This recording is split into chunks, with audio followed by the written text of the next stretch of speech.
Le 16 janvier 2020, vers 3 heures du matin, dans une maison tranquille de Mascouche, au Québec, une fillette est réveillée par les cris de sa mère. « Au secours! À l'aide! » Elle descend l'escalier en courant. Lorsqu'elle ouvre la porte de la chambre de ses parents, elle découvre une scène qu'aucun enfant ne devrait voir. Quelques minutes plus tard, les policiers arrivent. L'explication semble évidente. Un homme affirme qu'un intrus s'est introduit dans la maison pendant la nuit, a sauvagement attaqué sa conjointe, puis s'est volatilisé. Sauf qu'il y a un problème. Aucune porte forcée, aucune fenêtre brisée, aucune trace de fuite, comme si cet intrus n'avait jamais existé. Au fil de l'enquête, chaque indice va détruire cette version des faits. Mais ce n'est que le début, car l'homme qui raconte cette histoire n'est pas n'importe qui. Depuis plus de 12 ans, il travaille auprès des adolescents les plus vulnérables du Québec.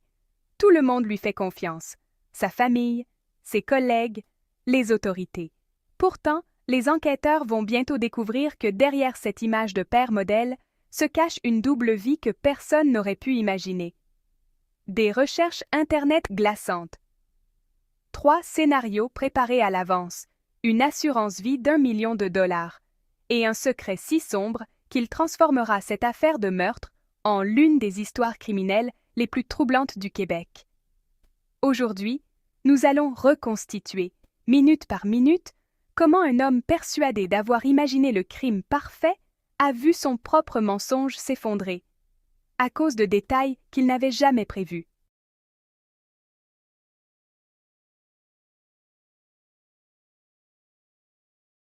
Jaël était avec Benoît Cardinal depuis 15 ans. Ils se sont rencontrés à l'université, ont fondé une famille jeune et ont élevé ensemble 6 enfants. Comme Jaël, Benoît travaillait dans les services sociaux. Il était psychoéducateur dans un centre de protection de la jeunesse, s'occupant d'adolescents placés sous la supervision du gouvernement. De l'extérieur, il semblait incarner la stabilité. Un couple travailleur dévoué à aider les enfants vulnérables tout en élevant leur propre grande famille. Pourtant, les apparences cachaient une crise grandissante. Les problèmes financiers s'accumulaient. Les créanciers appelaient régulièrement. Les disputes devenaient plus fréquentes. Les amis ont remarqué que Benoît se retirait émotionnellement, devenant de plus en plus anxieux et isolé. Quelque chose était en train de changer.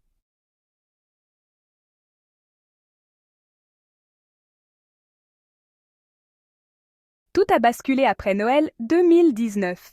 Le 26 décembre, Benoît a été suspendu de son travail de manière inattendue, en attendant une enquête administrative. Quand Jaël a appris la suspension, elle l'a confronté par message. « Dans quoi t'es-tu fourré ?» Il a insisté sur le fait qu'il ne savait pas. Il prétendait n'avoir rien fait de mal. Mais Jaël n'était pas convaincue. « On ne se fait pas suspendre sans raison, » a-t-elle répondu. Elle n'avait aucune idée à quel point elle avait raison. En coulisses, une enquête bien plus troublante avait déjà commencé.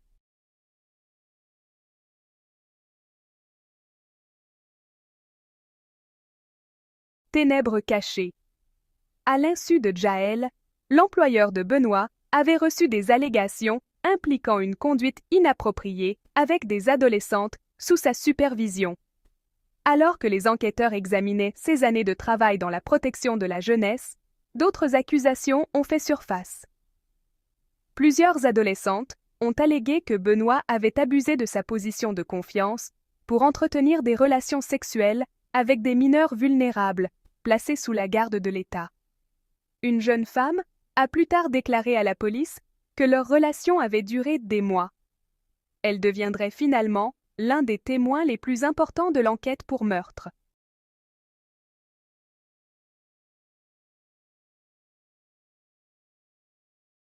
Les derniers jours, malgré la perte de son emploi, Benoît tentait de maintenir l'apparence d'une vie normale.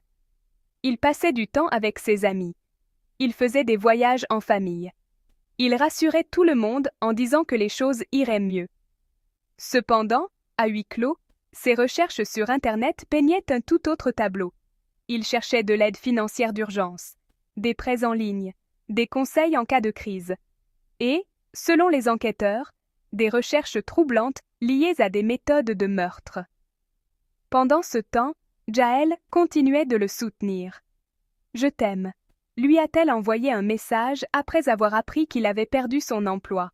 « On va s'en sortir ensemble. » Elle n'a jamais su ce qu'il tramait.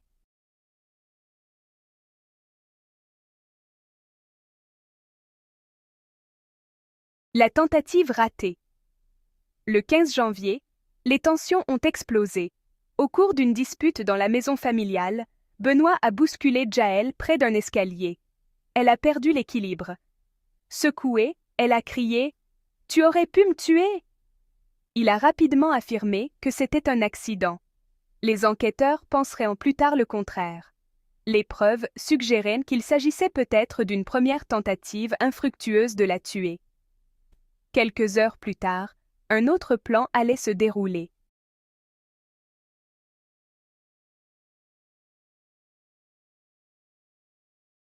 La nuit où tout a basculé. Vers 3 heures du matin, le 16 janvier, une nouvelle confrontation éclata. L'un des enfants s'est réveillé après avoir entendu Jaël crier à l'aide. Elle s'est précipitée en bas. Quand elle a ouvert la porte de la chambre, elle a cru apercevoir brièvement 3 silhouettes à l'intérieur de la pièce. Benoît lui a immédiatement intimé de partir. Quelques instants plus tard, incapable de résister, elle a rouvert la porte. Cette fois, elle a vu sa mère inanimée sur le sol, tandis que Benoît continuait de la frapper. Ensuite, il a dit aux enfants qu'un intrus inconnu s'était enfui. Terrifiés, ils ont couru à l'étage pour alerter leurs grands-parents qui habitaient dans le même immeuble. Au moment où les secours sont arrivés, Jaël Quentin était morte.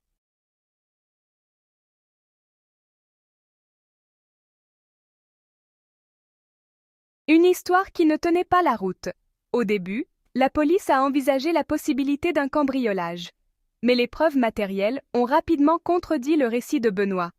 Il n'y avait aucun signe d'entrée forcée, aucune preuve que quelqu'un était entré ou s'était échappé. L'analyse des taches de sang a montré que Benoît se tenait extrêmement près de Jaël pendant l'agression. Son ADN a été retrouvé sous ses ongles. Son pyjama présentait des motifs de sang compatibles avec une participation à l'attaque, et non avec une défense contre un intrus. L'autopsie a révélé des blessures contondantes catastrophiques à la tête de Jaël. Les experts ont conclu qu'elle avait eu peu d'occasions de se défendre.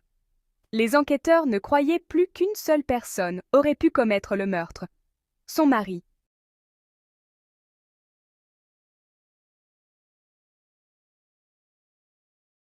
Suivre l'argent. Alors que les détectives cherchaient un mobile, les dossiers financiers ont fourni des réponses cruciales. La famille croulait sous les dettes. Benoît avait récemment perdu son emploi. Il craignait les conséquences financières d'une séparation et la pension alimentaire pour 6 enfants. Puis les enquêteurs ont découvert autre chose.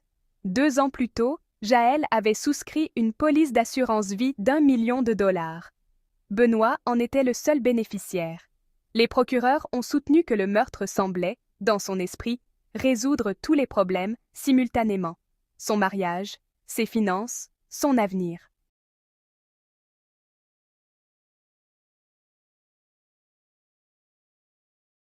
La confession glaçante. Un témoin a transformé l'enquête. La jeune femme, liée à Benoît par son travail, a raconté à la police qu'il lui avait fait des confidences la veille du décès de Jaël. Selon son témoignage, il aurait dit « Je vais la tuer ». Il aurait décrit 3 plans possibles. Simuler un suicide, pousser Jaël dans les escaliers et prétendre à un accident, ou bien mettre en scène une fausse invasion de domicile.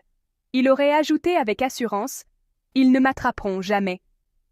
Les enquêteurs ont estimé que l'incident des escaliers, la veille du meurtre, correspondait à l'un de ces plans abandonnés. Lorsque cela a échoué, ont soutenu les procureurs, il a procédé à la mise en scène de l'intrusion.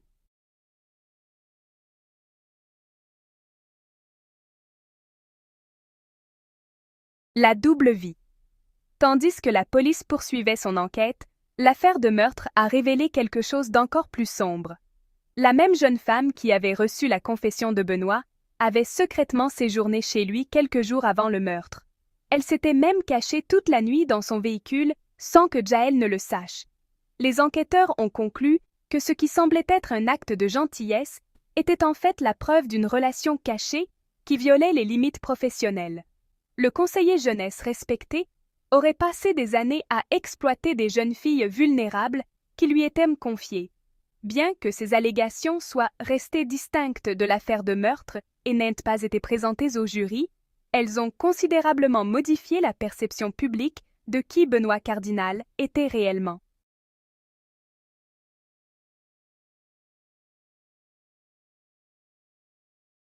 Justice pour Jaël. Au procès, les procureurs ont présenté de nombreuses preuves médico-légales. Les enfants de Jaël ont témoigné des disputes et des cris qu'ils ont entendus cette nuit-là. Des experts ont analysé les preuves sanguines. Les membres de la famille ont décrit la perte dévastatrice. La défense a soutenu qu'un intrus inconnu avait commis le meurtre. Benoît, lui, n'a jamais témoigné. Après presque 2 jours de délibération, le jury a rendu son verdict, coupable de meurtre au 1er degré. Il a reçu la peine canadienne obligatoire, l'emprisonnement à vie sans possibilité de libération conditionnelle, avant 25 ans. Ces appels ont été rejetés par la suite.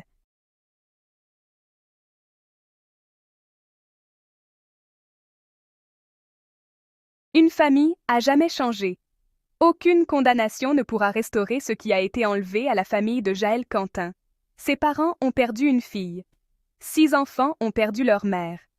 L'argent de l'assurance vie, que les procureurs ont présenté comme le motif du crime, s'est retrouvé bloqué dans de longues procédures judiciaires, retardant le soutien financier destiné aux enfants qu'il était censé protéger. Aujourd'hui, cette affaire nous rappelle douloureusement que les plus grandes menaces ne viennent parfois pas d'étrangers, mais de ceux en qui nous avons confiance. Jaël a dédié sa vie à aider les autres. Elle méritait de voir grandir ses enfants, de continuer à servir sa communauté et de vieillir entourée de la famille qu'elle aimait. Au lieu de cela, sa vie lui a été volée par la personne en qui elle avait le plus confiance. Son histoire demeure un puissant rappel que derrière l'apparence d'une famille parfaite, des abus cachés, des manipulations et de la violence peuvent exister inaperçus, et qu'écouter les signes avant-coureurs et protéger les victimes vulnérables reste l'une des plus grandes responsabilités de la société.